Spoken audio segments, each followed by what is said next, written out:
gentlemen, welcome back to Mouthing Off with Mike, the only wrestling podcast that thinks he's a detective. Ladies and gentlemen, this is a special episode because we're going to break down what we've been seeing with these QR codes on WWE programs.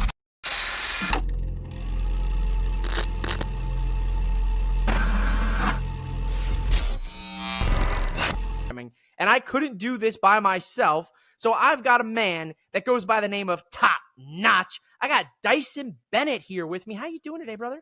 I'm doing good. I'm ready to break down this Howdy stuff because I've been following it. You got your board in the background. We're doing our little Charlie Day impersonations. We're trying to figure out what's going on. Oh yeah. I got my Sherlock's home board up here with everything. You know what I'm saying? All the different pinpoints and stuff.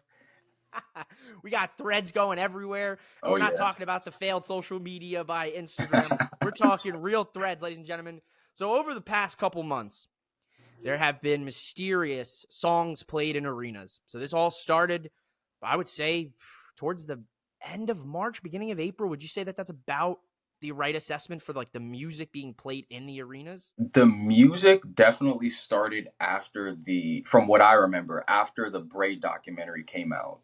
Because if we remember, that was like the very first tease that we got that Howdy was going to be coming back at all. We were all speculating, is Bo going to do it? Is he going to come back as regular Bo Dallas? Is he going to come back as Uncle Howdy? And then that end of the documentary definitely told us what we were looking for. You know what? I honestly even forgot about that end of the documentary. So really, we got to kind of bring the timeline back a little bit. So we got to take a look here at the documentary. So I finally got around to watching that, and it was very sad. Tough watch. I recommend if you're going to watch it, just keep that in mind. Have some tissues ready for sure. Yeah, have some tissues, a loved one near, give them a hug because that is a tough watch. Mm-hmm. So Dyson's right. At the end, we saw a hint that potentially a new form was coming. And then we started getting QR codes.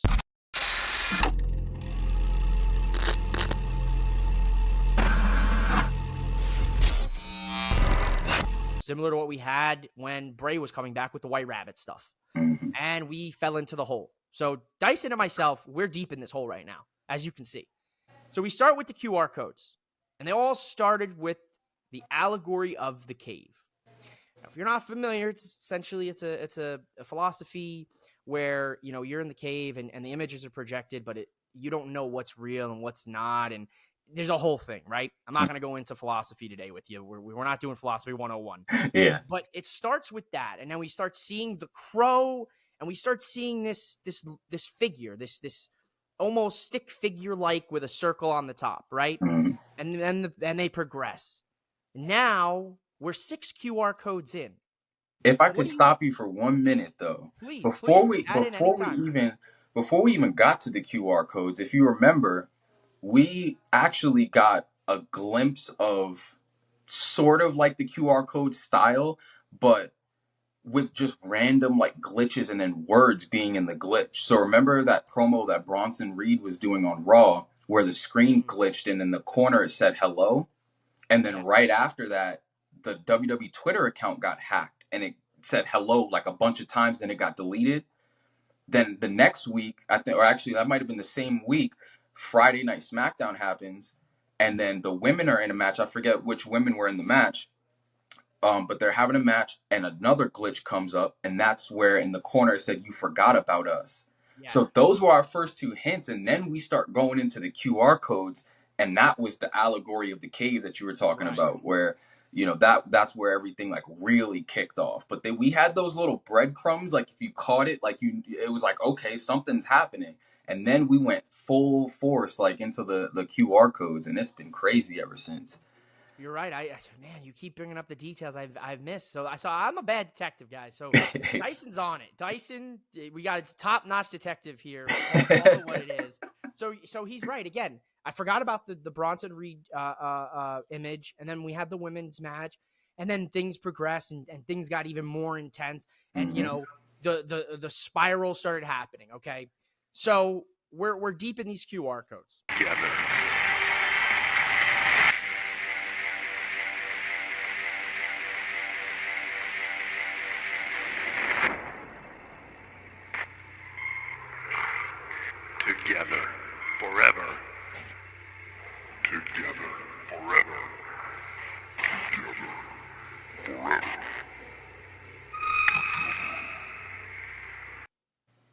And then we see Backlash France happen. Mm-hmm. Everything takes place, and there's a QR code with Backlash France. So everyone's thinking, okay, Backlash is the destination. Doesn't happen. We go back, and now we're still doing QR codes. We're still seeing glitches flash. Even some instances, the audio on WWE programming would kind of cut out following the glitches. If you noticed that, right? Yeah, That had to be on purpose because WWE does not have any issues when it comes to their programming, like audio, technical, like unless they're setting it up, they don't have issues like another. Yeah, I feel like it's very seldom that you find like a glitch, you know, in video audio with WWE. Exactly. They're so on the ball with it. So everything's done purposely to lead us to where we were at Thursday, right? Twitch. We get a QR code on Monday, and it's a link to a bunch of photos. Did you go through all photos? Did you go through all? I went through every single one. I'm gonna flash them up as kind of we're talking about them. So we start off, and it starts very kind of confusing. There's notes, and there's on the floor, and as we're going through, we get to near the end, and there's an article about a therapist who's missing now. Okay, Windy Chew. Now, a lot of people on social media realized that it was an anagram, and it spelled out Uncle Howdy. Yep. So in one of the photos, we see a little blood and a little bit of blonde hair in the bottom right corner. So I said, and I took this as literal, as in one of my theories. I said, the blonde hair and the blood is from the therapist. She is finished. Turns out, I was kind of spitting on something there because we got the full unedited therapy session this week on Twitch because one of the pictures said 5/16/24 T plus witch. Twitch. And Dyson, what happened? What happened with this therapy session? Ooh, man. Well, first things first, we started off with I don't know how I know a lot of the Twitterverse, you know, caught on to it. I don't know how quickly, but they definitely have been posting about it. The opening of that therapy session is from the July 8th episode of Monday Night Raw when Bray Wyatt made his debut. And a lot of people were confused about the Vicky Guerrero aspect of that. And I think it was just, you know, that might have been like the opening of Raw where, you know, they do the whole welcome to Monday Night Raw kind of thing. And maybe the Kane segment, which he was facing Christian in that match. It was kind of like a throwaway match or whatever. I think that might have been like the seg right after.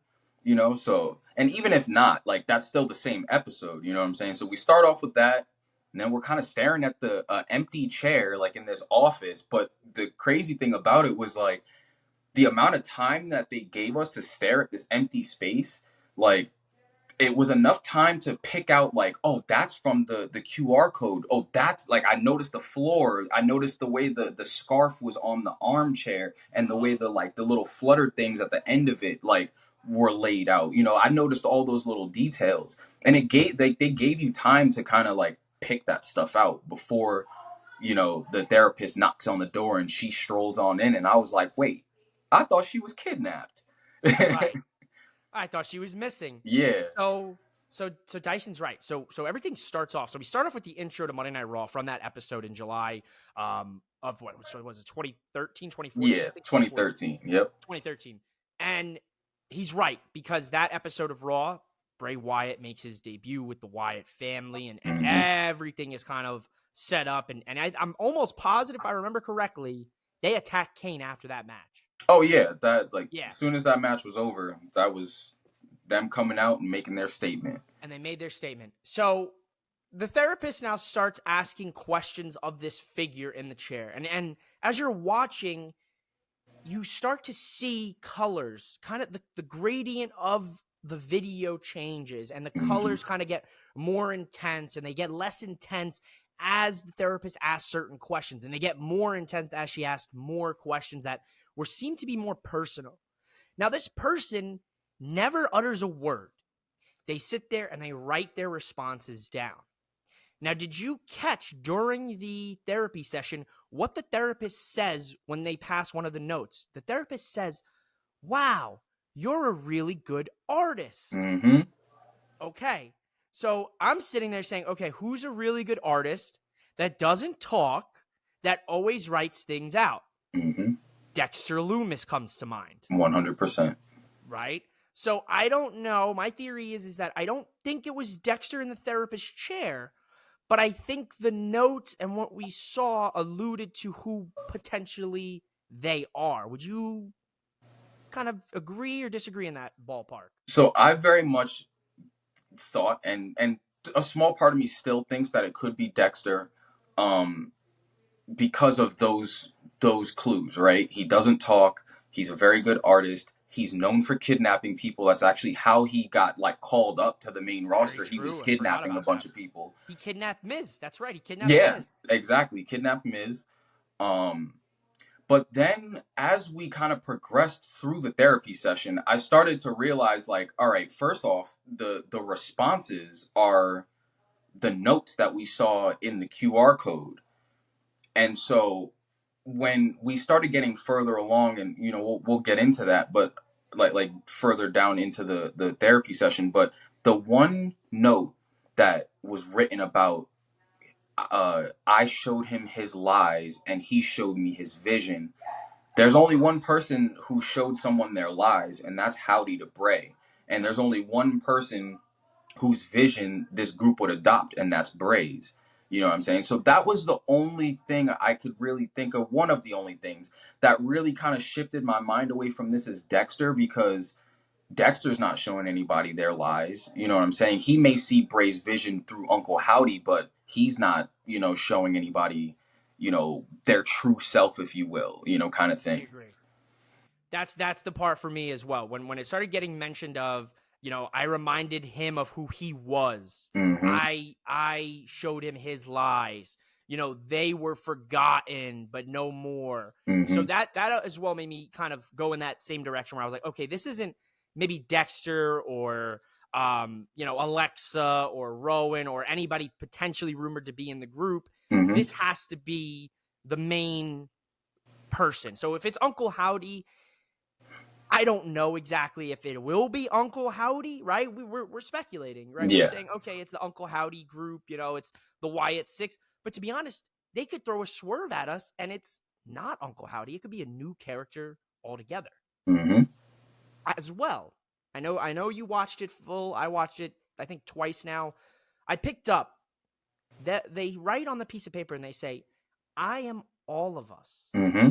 Now, could it be that it's not a family and it's just one person? That's interesting. I haven't actually dove into that kind of a theory yet, where it is just going to be one person. But let's piggyback off of that, because what if it is just one person, but not really? And what I mean Right. by that is, think about it. When we look at this, the Firefly Funhouse, right? That was just Bray. It's all in his head. The puppets aren't real, even though they had interactions with other people. Rambling Rabbit always being a fan of Seth Rollins or Finn Balor, and all kinds of things like that. But it was in Bray's mind, so it's like, all right, are these manifestations of whatever we're gonna see? Is this all in Taylor's mind? You know what I'm saying?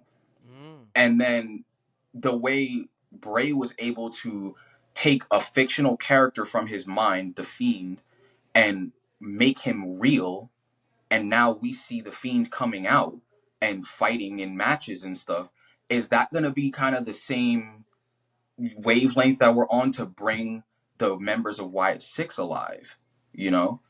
There's a very strong potential here because so I want to kind of continue this theory here, and this is one of the theories, and I want to hear your theories as well. Mm-hmm. But so say it is just one person, right? And say it is Bo, Uncle Howdy, Taylor, however you want to, whatever you want to call him, Mm-hmm. right? So say it's Bo, and we know from Bray that with that character, right, the almost evil, Mr. Rogers, Funhouse, kind of vibe.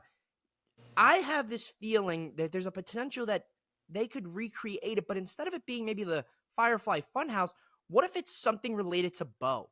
What Mm-hmm. if Bo, his his one half of his character, he's Bo Leave again. Yeah. And he's a motivational speaker.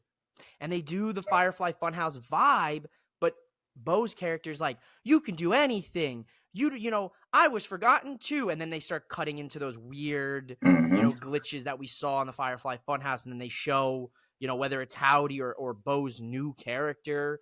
I lean in that direction. I know it sounds very similar to what Bray was doing with the Firefly Funhouse, but I could very well see them having a split personality again with Bo, and maybe bringing back Bo Dallas for something, and then Mm-hmm. you know, Uncle Howdy, or potentially something even more evil, right? Yeah, so I completely agree with you. And you know, we were talking about it before we went live and stuff, but this is where I think that DREADMARE channel that a lot of people think, you know, is fan made. And I, for a short period of time, definitely thought that as well. I did some deeper digging into like the stock footage and different photos and images that they use. And I really do, as I was telling you earlier, think that this is something that is under the table affiliated with WWE. But the story in DREADMARE is kind of like what the Firefly Funhouse is.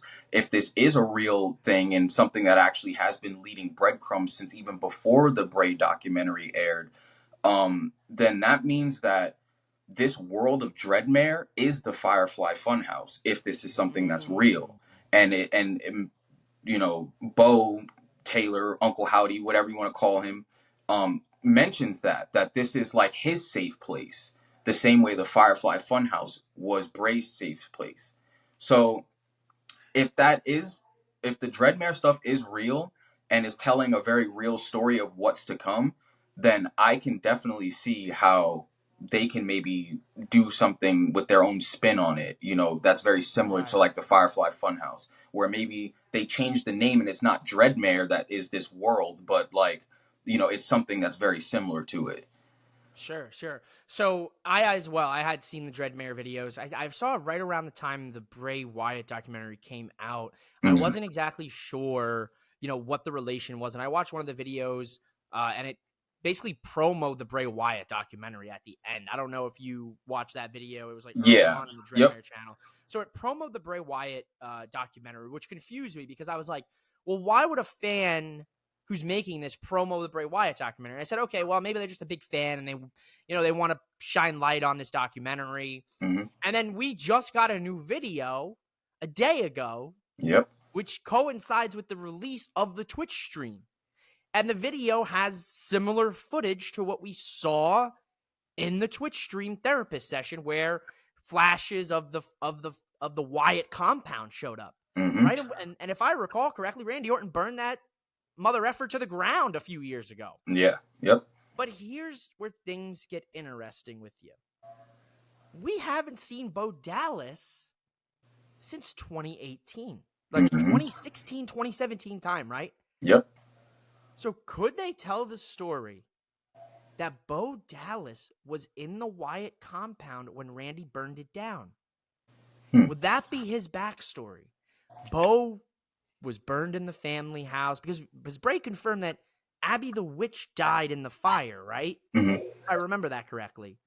But we never knew whatever happened. Like, Bo just disappeared for those years. He was doing backstage work, producing, helping Bray with this story. If I remember correctly, I think Randy burned down the house in the lead up to their match at Mania. Yes. At Mania 33. Okay.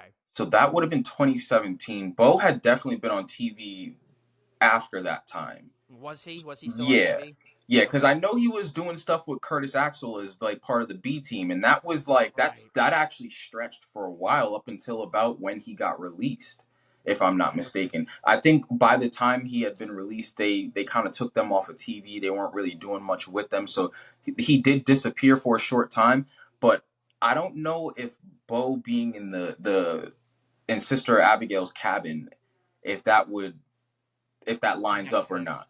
Right. Okay. Now that's just one of my kind of theories out there that I've been thinking about, because I was like, well, we never knew whatever happened to Bo, right? And the story continuity wise, I figured they would explain that to us and tell us, you know, what happened, you know, where's that difference. There was even a part of me that was like, oh, well, they showed Kane because Bo is the brother to Bray, and Kane in kayfabe was the brother to Undertaker. So there, Mm-hmm. I kind of took it a little deeper than what it was when it was just the Wyatt family's debut.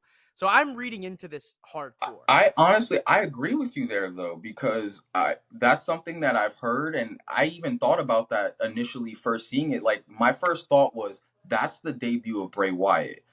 I couldn't remember the exact date or whatever. The people on Twitter helped me out with that, but that was the first thing that jumped out the page. But then the second thing that jumped out the page to me was, like you said, Kane is the storyline younger brother of The Undertaker, and in real life, Bo is the younger brother of Bray Wyatt, so the parallels there are very similar in that aspect. Right, and that's where I was taking it. And then I saw Twitter, like you said, people are like, oh, that was the debut of the Wyatt family. I was like, okay, because Mm-hmm. I was racking my brain all last night. I was like, Kane, why Kane? Why Kane? And then I was like, what's going on here? And I started scrolling Twitter late, and I was like, oh, I'm stupid. That was the debut of the Wyatt family. How could I forget this? Mm-hmm. So, all right, so we're kind of in the same ballpark here. Now, what we want to talk about is I kind of want to bring things back a little bit. Yeah. Monday Night Raw this past week, we saw the King and Queen of the Ring tournament, right? Did you catch the beginning of Drew McIntyre's entrance? Did you see the person in the crowd? I honestly, watching it live, I didn't. Going back on social media, Going did you back see it? and watching, I was like, people are saying, who is this person? Who is this person? And then when you like look at it like closely, it's like, okay, yeah, because of the lighting and the way the spotlight hits them, like it does look like it's kind of shining a light for you to see that person. When I watched it back live, because I was watching it more like, or not watching, but seeing the stills of the person. Sure.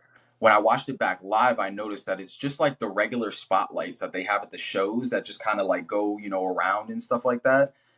And then you see later on in the show, that's actually where like security guards stand. Like Yeah. it seems to like keep everybody at bay and make sure nobody's making any kind of sudden moves. So like that sort of like put like extinguished that fire for me and was like, all right, Okay. maybe that's not anybody that we should pay attention to, because think about it, they're in the middle of all the fans too. Like somebody would have snapped a up close pic if that was Howdy or anybody, Sure. you know. So that was my I thought agree. process. What did you think when you saw it? So I kind of looked at it, and I looked at it with a really close lens, and I kind of came to the determination that there's something there, but like what is it? Mm-hmm. I truthfully don't know, because it's so quick. They show it real fast in Drew's entrance, and it kind of dissipates. Like it's so fast. But what I did notice, and I don't know if you even caught this. So I caught this during the backstage segment with Becky, Lyra, and Liv. Mm-hmm. And I don't know if I'm tripping here. But to me, that looks like a head right here. Okay. It's hard to see it on this image. Uh-huh. If you zoom in on this picture, I'm going to actually send it to you live while we're recording. This is a first time, ladies and gentlemen. But if you zoom in on that picture, kind of like right above like the forklift, Mm-hmm. that looks like a head to me. That looks like a head is posted up on the thing. Oh wow, I actually do see that. Yeah. Okay, so I picked that up. I didn't during even Raw notice this that. past week. I have been watching every backstage segment with like just my eyes kind of Mm-hmm. tracking the background. So Yeah. I picked that up. Nobody else really picked it up. Nobody kind of acknowledged it when I posted on social media, because maybe I'm just losing my mind. Maybe I'm making things up. But to me, that looked like a head was just kind of sitting, whether it was a real person and they were kind of like popping up and down, Mm-hmm. but it looked like a head, and it looked like Howdy. Something that's interesting about that, I had a similar situation, like looking, like kind of overlooking for hints and stuff like that, and like really reading into everything. And something that I caught in that one QR code that they released, where it was like the intro to the Then Now Forever. Yes. If you like, where they replaced Punk with Sister Abigail, if you look, at least I peeped this just from doing like slow mowing it and all that stuff like that. Sure. If you look in between Sister Abigail and Randy Orton right here, there's like something, the way the mist forms, it like forms like a hand that's pointing down like this, right?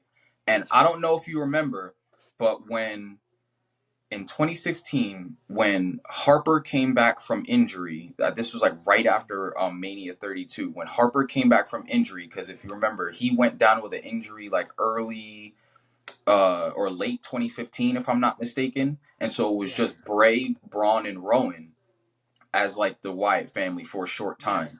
When he came back and it was all four of them, they started doing this. And they called themselves the Four Horsemen of the Apocalypse, right? Mm. And that was something that I noticed. The mist in between Sister Abigail and Randy kind of turned into a hand doing that. Four. And it also, if you look at the hand, like at this part, it almost looked like a skull. And who had a skull tattoo on his hand? Bray Wyatt. Right. So I thought that was really cool and interesting. I don't think many people picked up on that because they were so focused on like the Sister Abigail aspect of it and how like she was put in there instead of Punk. Right. But I had noticed that and I was like, wow, am I overlooking this? Like, am I looking too deep into this? You know what I'm saying? Right. But Yeah. yeah. So I've definitely Okay. had those moments as well. I don't know if you caught that or not, but I didn't catch that, but we're gonna touch on these QR codes. So we for currently sure. have 7 QR codes Okay. up to this Yep. point, and each one of them has a different web address. Mm-hmm. Now, if you put these all together, the first ones is QRIS me. QR is me. Mm-hmm. Okay, self-explanatory. And the next one is YSNSY51S. I couldn't figure that out. What do you think that is? Okay, so the running the YSNSY51. running theory, and I actually needed some Twitter help. Anytime I really can't decipher some of this stuff, I'm not gonna lie, I go to Twitter because there are so Of many course. people like they're really good with like binary reading and all that kind of stuff like that. Yes. What I saw a lot of people saying is that QR code is the last letter of each member of the group's name. So Hmm. Y is Howdy, S is Loomis, N is Rowan, S is Cross, S is also Bliss. You know what I'm saying? And then And five and one is six when you Y6. add them together. Oh shit, you're right. So Howdy, wow, Howdy, Loomis, Rowan, Gacy is Cross, Gacy, mm-hmm. and the 6th is Bliss. Yep. Or the 5th, whatever that is. I don't know how to count. Yeah, the 6th. But see, Mm-hmm. I thought, and a good brother of mine, Martin from Four Sides of the Ring, he came up with a theory that said that he thinks that the group should stay at 5, with the 6th being the spirit of Bray. I think that's a good idea as well. But That's what I leaned when you into. think about it though, technically the sixth person, I guess you could say the sixth person is Howdy. You know what I'm saying? Right. Because with the spirit of Bray in him. So Bray is still a part of the group. If you really It's look just at it, it technically could be called the Wyatt Seven, but because Bray is, inhabiting Howdy, which I think that's kind of one of my theories, is that we're not seeing the Howdy that we saw when Bray was still with us. I don't We're think going to so. be seeing an evolved version that is the spirit of Bray Wyatt overtaking Uncle Howdy and kind of guiding him, but then maybe there being a part deep behind Uncle Howdy that we don't know about. You know what I'm saying? So there's a There could be. battle there, between Bray's vision and the chaos that Howdy wants to cause. Now hear me out. I also had a similar theory where the demon or the spirit that inhabited Bray Mm-hmm. escaped and now inhabits Howdy. So very similar thought process on this, that I think like that spirit, that aura, whatever you want to call it, that was afflicting Bray and causing him to turn into the Fiend and have these visions and delusions, could have taken over Howdy. So I like that Mm-hmm. theory because I think we are going to see a new character. I don't know what to expect, and we're gonna get back into the therapist, and we're gonna finish with we'll talk about what we saw at the very end. But Mm-hmm. I still want to go through these QR codes with you, the web addresses at least. Yeah. So the third QR code, the web address was KINTSUGI.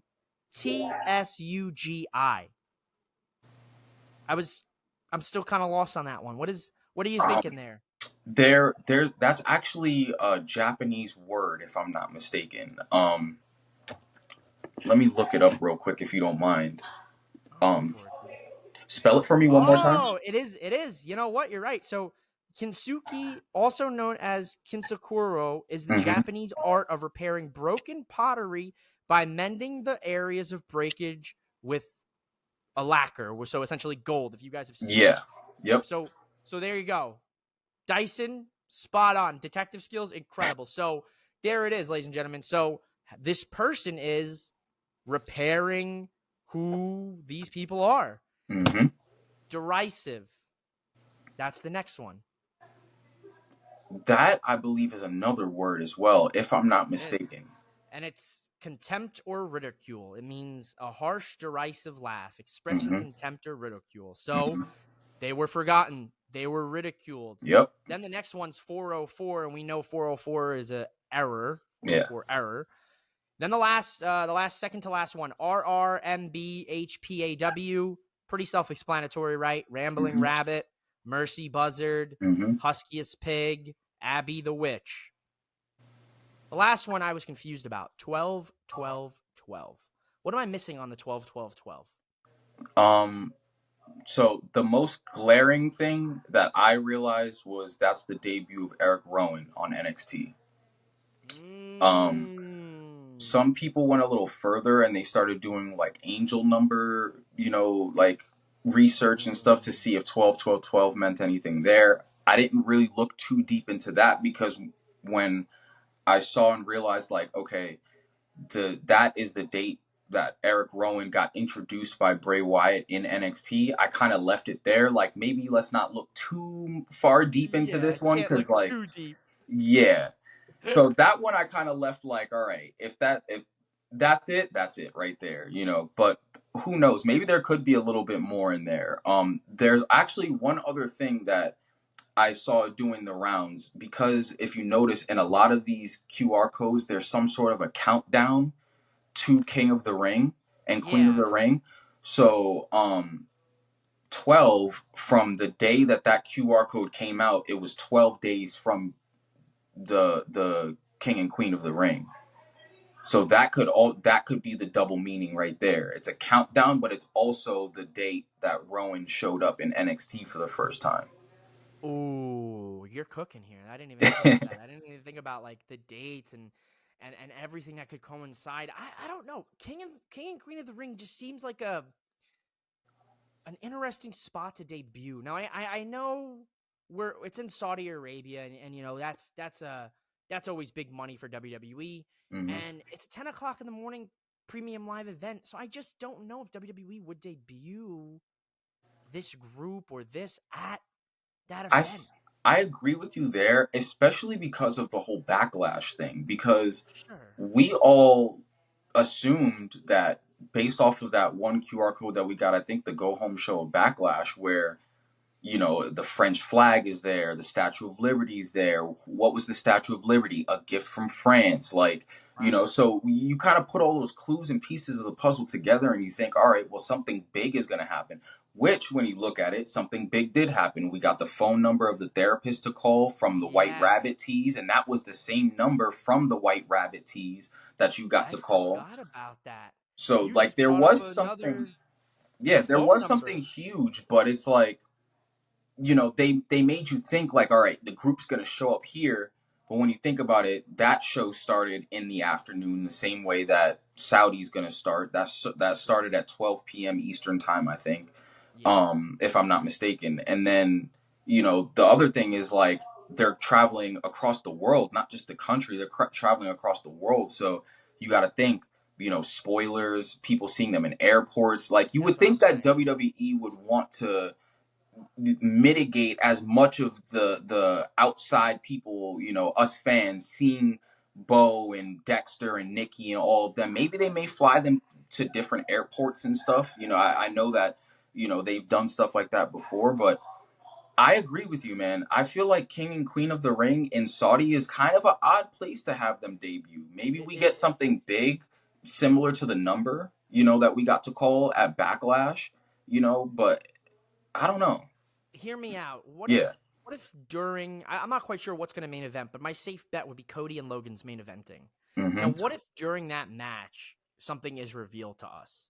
Mm-hmm. The lights go out and a thing pops up on the screen. It distracts Logan and Cody for a minute, and like the lights go up, and let's just say Logan's gone or something, right? Mm-hmm. Or Cody's gone for that matter, right? Could we see something like that? That somebody gets kidnapped during the show.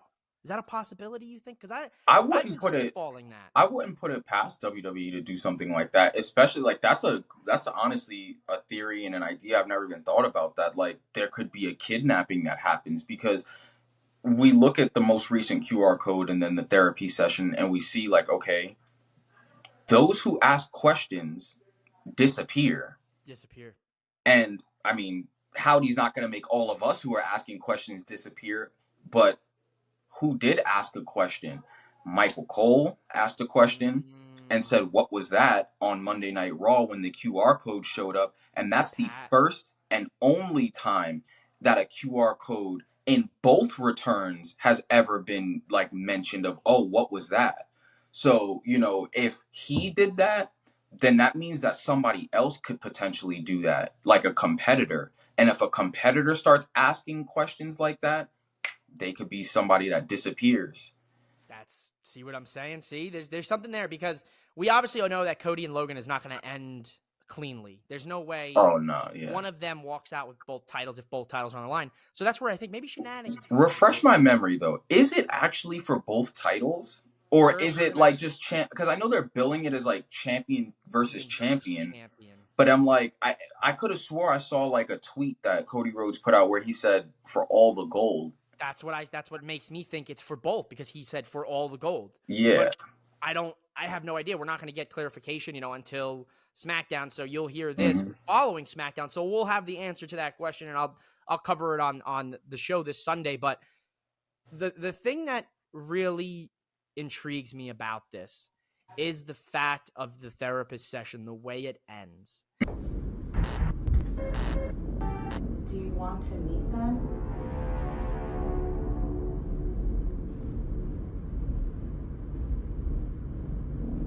Who's that?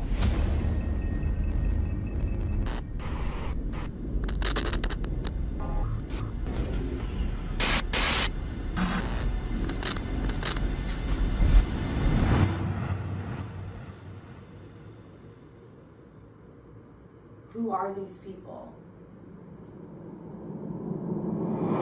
No more to lift these weary.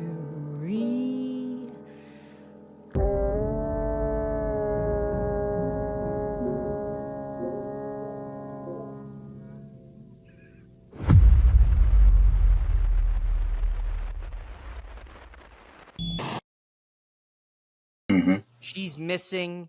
The song plays, and it cuts to a staticky image of something absolutely disturbing. And I've seen theories from people saying that it's the old mask Luke Harper used to wear with the Bludgeon Brothers.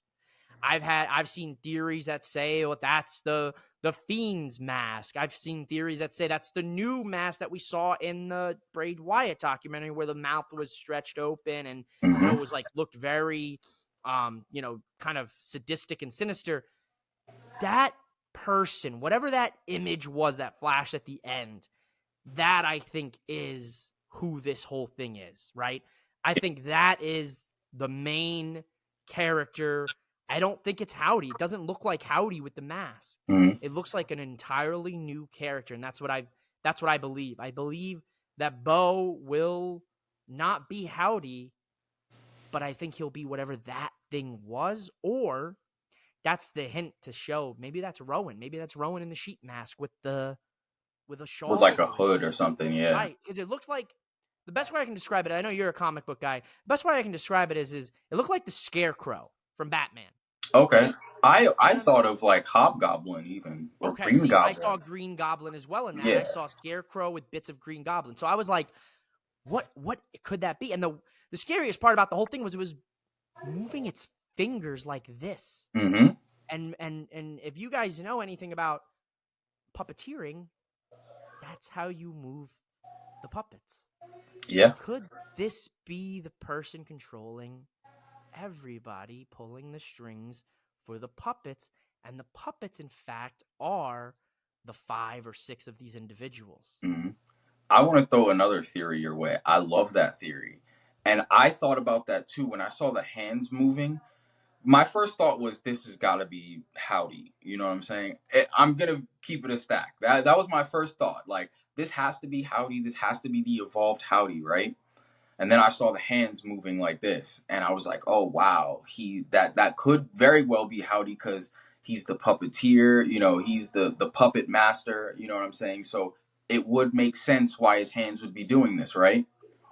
Then I watched a couple of breakdown videos. A couple people talk about the therapy session and what we saw, and not only did people break down the image that we saw, the static image, and find that if you look at it, depending on the frame you're looking at it, the face changes.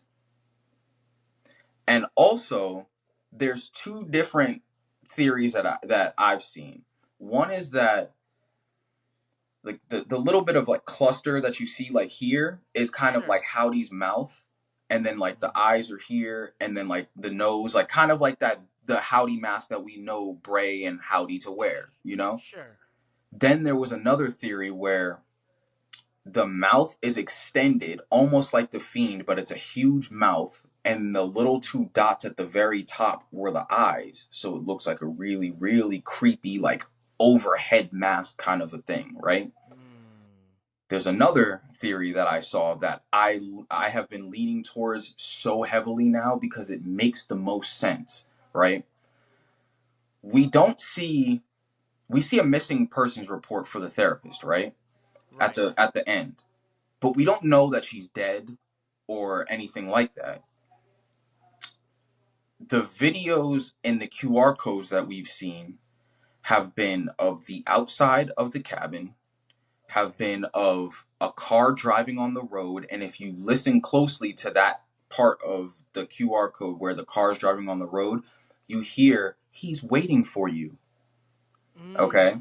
So you hear that. You're close to your destination, he's waiting for you, right? The theory is the person that we're seeing at the end is not any of the members of the group, but it's the therapist tied up in a chair with a bag over her head or some kind of a mask on her face, potentially looking down like this because she's unconscious. And the reason you see the hands come up is because she's tied to a chair at the wrists. So she's trying to free her hands and she's going like this, right? That's a theory that has been doing the rounds, and I've really leaned into that theory for the simple fact that it almost seems like the therapy session we saw the answers, in the QR code from Monday, right? But what if the other QR codes before the one we saw on Monday, the little texts and stuff that we're seeing, we believe, or we believe, we follow his prophecy, all that stuff. What if this is his responses from the previous therapy sessions they've had? Because that wasn't their first therapy session. That's right. That's a valid point. She says it. It's good to see you again. Exactly. How have you been in the beginning?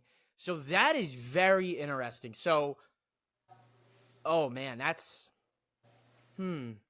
something to really keep an eye on, dude. I didn't even notice that. I didn't think that person with the bag over their head in the video could be the therapist. And she's been kidnapped and they've been holding her this whole time. And maybe she gets turned into some creature in the family or something. Who knows? Yeah. I think for me, this is reaching levels of White Rabbit hype. And I think if they continue on this path, they're going to tell a story like they've never been able to tell before, because this has us mind boggled. Like I'm mind blown. That 55-minute therapy session blew my mind. The QR codes blow my mind every time there's a new one. Now we're potentially seeing hidden faces in backstage segments and during entrances, potentially. You still have, you're calling the phone number, you're hearing voices speak to you. There's so much going on, and it's so cool, dude. I'm enjoying this thoroughly. So what is your main theory. We'll rattle it, and we've been talking. What is your main theory?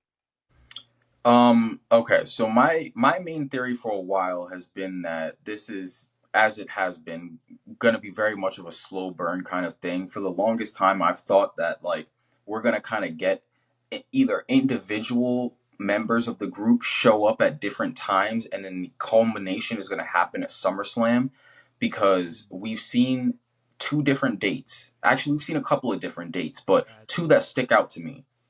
The first is the constant Roman numerals of 525, which is King and Queen of the Ring. The other thing, and this is to also not go too deep back into DREADMARE, but another thing that I peeped on DREADMARE that has also now made its way into the QR codes as well, is the date 8/3/24, and that is SummerSlam. So that's why I think that, they're going to kind of gradually show up, and then the whole group will come at SummerSlam, or 5 of them are going to show up. Alexa's going to be the missing piece, and she's going to show up at SummerSlam.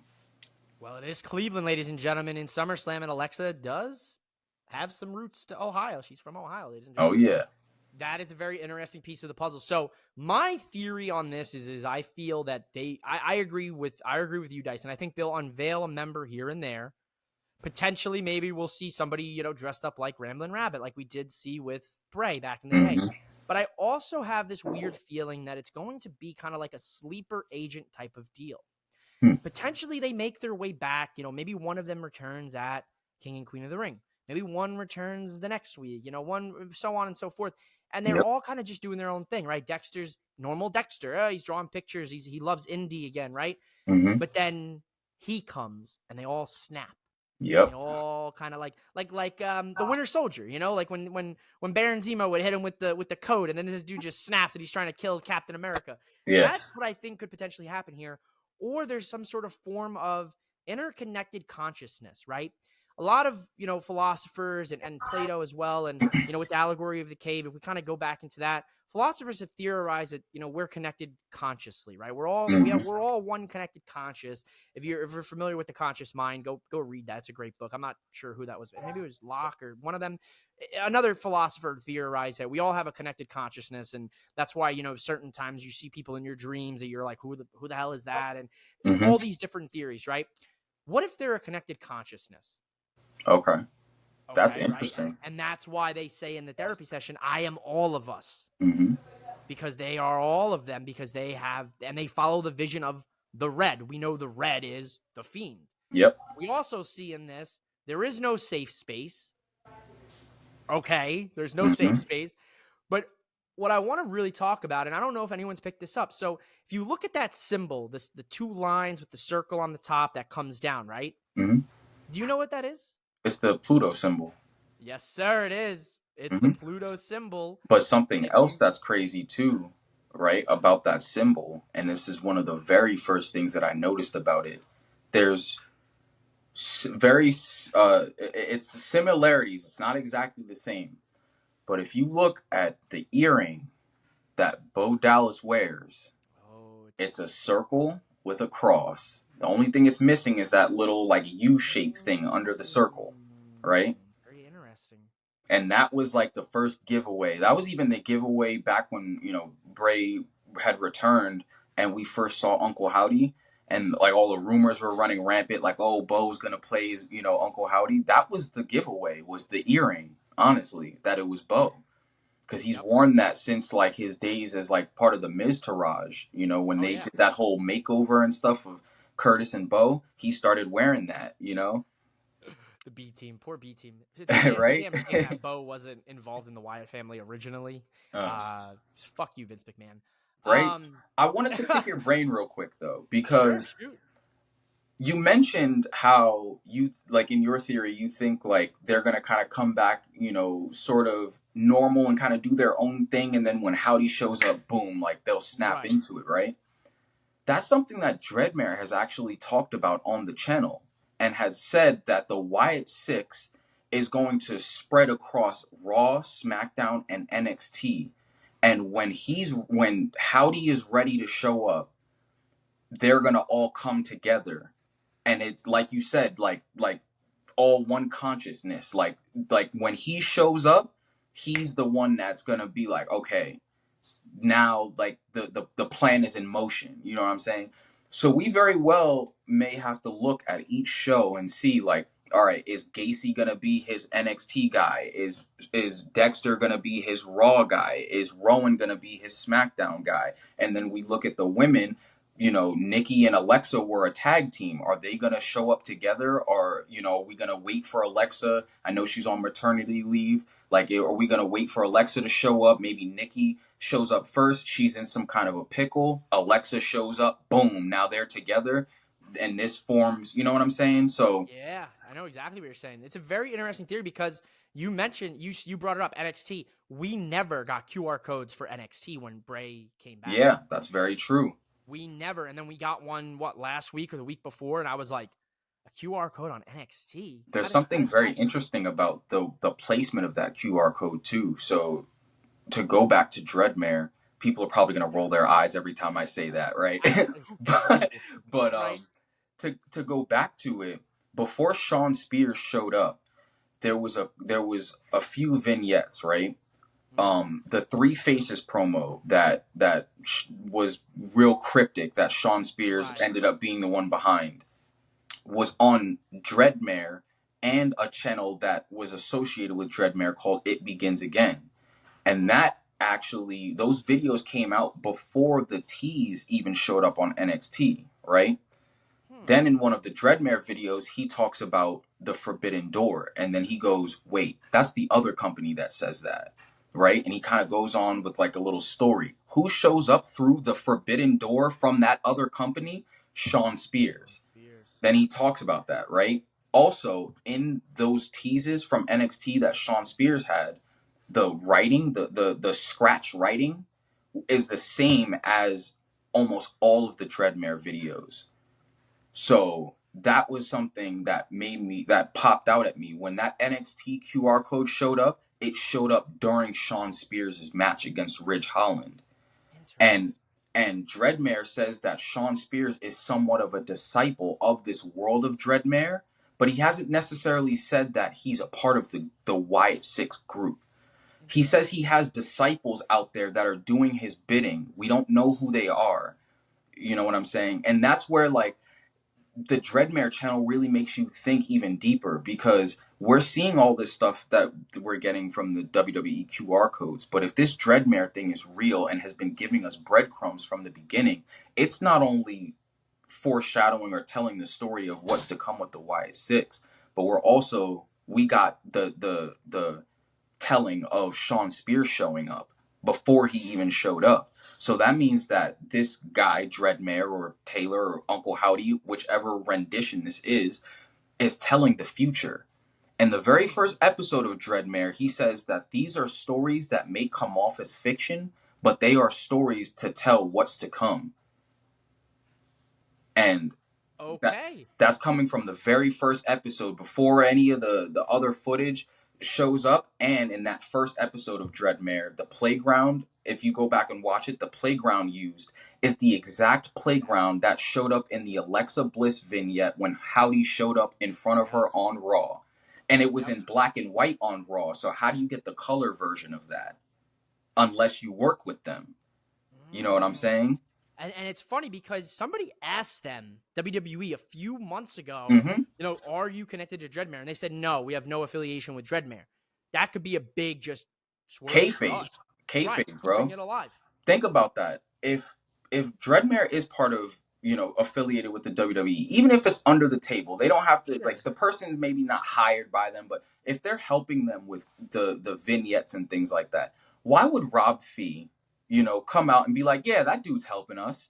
You know, especially with the mystery of figure it out. You know what I'm saying? Like, why would he just come out right and be like, yeah, you know, yada yada. Now, he did tell the guy Dreadmare, his name's Josh, who does the It Begins Again channel, which is also like a Dreadmare thing as well. He told Josh to take down Taylor's social media, Bo Dallas's social media stuff out of the link. I think that was to almost trick us, you know, to trick us into thinking this is not something that's affiliated with WWE, because look at this WWE personnel telling this guy, Right. take the socials out. He didn't say take the videos down or anything. He said take the social media stuff out because it's confusing fans, right? Mm. I feel like it's all part of the story. It's all part of the kayfabe. Why would they tell us this is directly associated with WWE for us to go, oh wow, so then everything that's being said in this is gonna happen, you know? That's where my whole like Dreadmare could very well be real comes in. And then when you look at the different things that have been said in the videos and the way it lines up with what's happening on TV, it really paints a picture that I think, you know, can very well happen. I think you might be right, because I'm gonna have to go back and watch some of these videos, because I didn't even pick up on the whole Sean Spears thing with the Dreadmare videos, because I watched them one night. I was like, ooh, these are fun. Like whoever's making these, like, you know, you're crushing it, because I could swear this is, you know, WWE-esque. Like this is like, you know, and then yesterday or Thursday's video on the YouTube had the same footage we saw from the therapist session. Exactly. But different angles of it, and it said the same text. You know, they were forgotten. I showed them the way. They fulfill the prophecy. You know, so there's this element of what the hell are we about to witness to? Because I have a feeling that this is going to be big time. Oh Like, yeah. we know that WWE trusted Bray.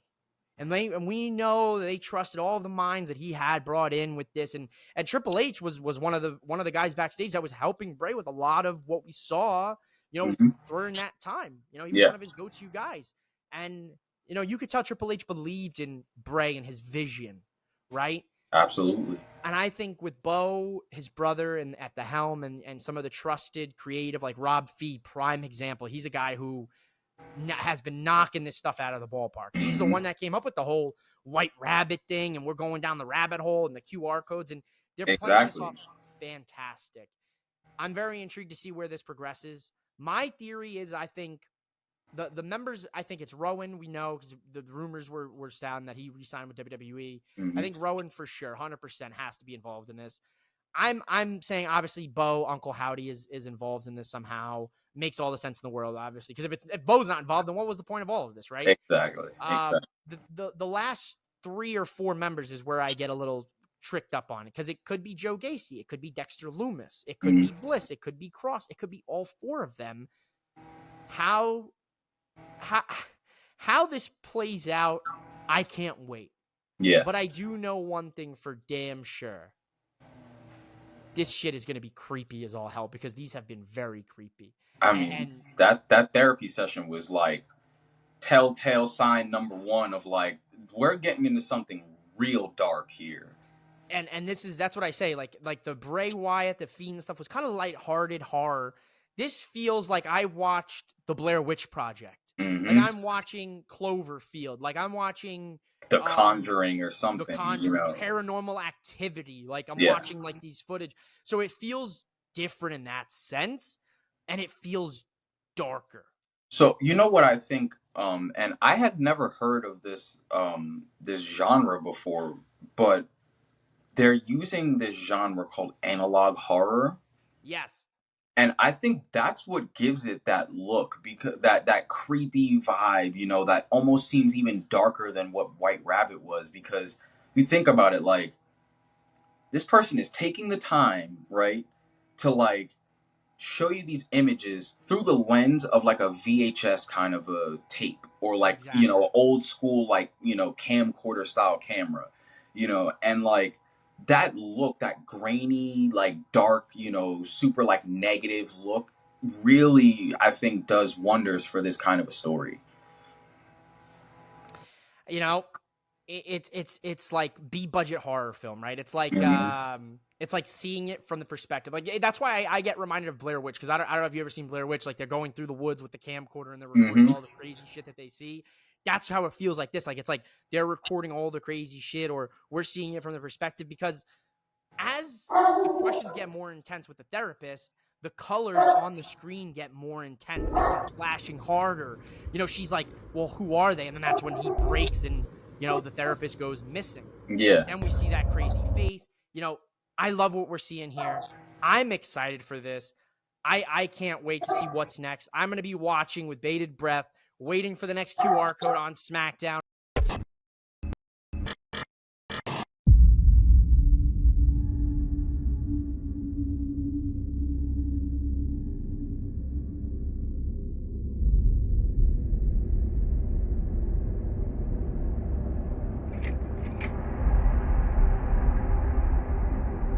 He is nobody.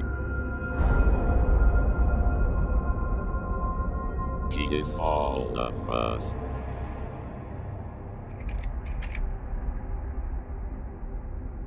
He is nobody.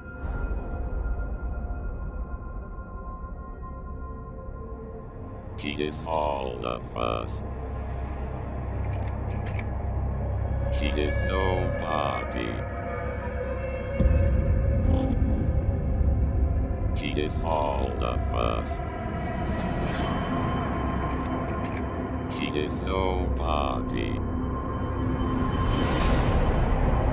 He is all of us.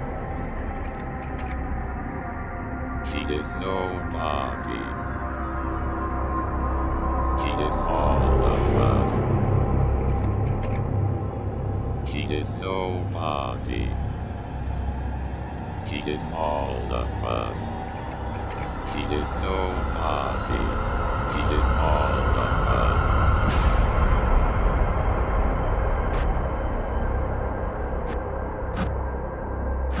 Do you want to meet him?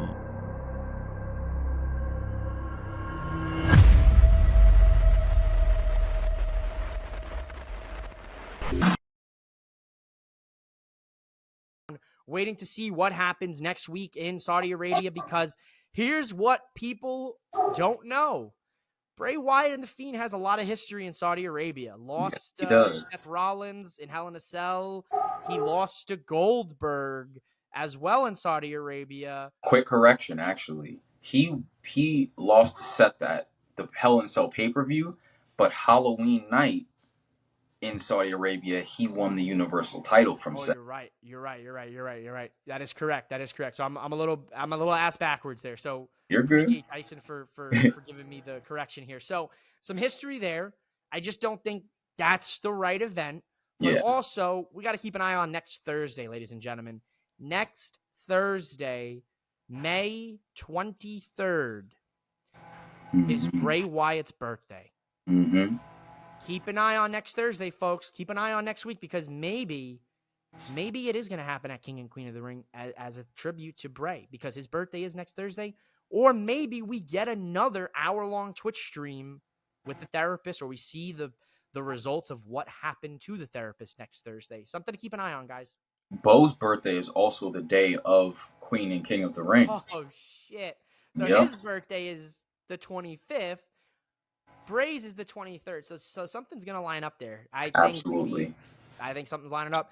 Ladies and gentlemen, we've talked for an hour. We've tried to break it down. We've given you our theories. We sound like absolute lunatics. Flash that clip of Charlie from It's Always Sunny, as you saw on the thumbnail. Now, ladies and gentlemen, Dyson Bennett is not only a wrestling fan, he is, in fact, a professional wrestler. And I'm going to go ahead and flash this up here. My man is going to be wrestling here Friday, June 7th in the Pocono Mountains of Pennsylvania. He's going to be wrestling at ECPW Skate Slam 2. So make sure you go follow Dyson. I'll put all his socials so you can check out his work, his matches. And if you're in the Pennsylvania area, if you're in the Northeast PA area, you better get your ass out to Skate Slam 2 to watch top-notch Dyson Bennett beat some people down and stamp his fucking legacy in East Coast wrestling. Dyson Bennett, anything else you want to let the people know? Man, you covered it all. I appreciate the plug. I appreciate you having me on. I'm, as you can see by the shirt, I'm a Bray Wyatt aficionado. Like, Bray has always been my guy. When I was on last time, you know, I had mentioned he's my favorite wrestler, my favorite wrestling character. So to see his brother doing, you know, so well and continuing his legacy It's awesome to see. I was super happy to break down the Howdy hints with you. It's been a while, like that I've been able to like really sit with someone and like break this stuff down. So it was awesome to get to do this with you, man.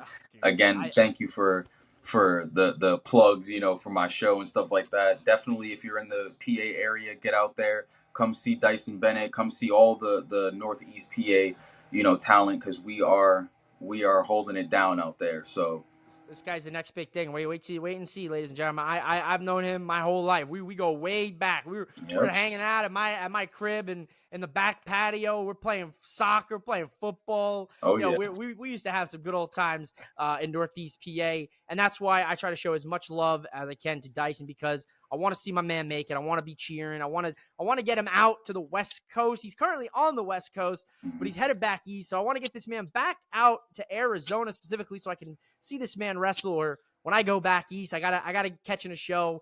It's something that I've wanted to do for a long time, because I want to support you, my man. You've supported me. You've been a good brother. You know, we go way back, man. So if you're on the East Coast, if you're in Northeast PA, you better be there. I better see it on social media. Make sure you follow him on social media. Catch me on social media. I'll be back Sunday with the weekly recap, covering all things in professional wrestling this week. So thank you guys for listening. Thank you guys for watching. And remember, ladies and gentlemen, Mouthing off with Mike. Mouthing off with Mike. Mouthing off with Mike.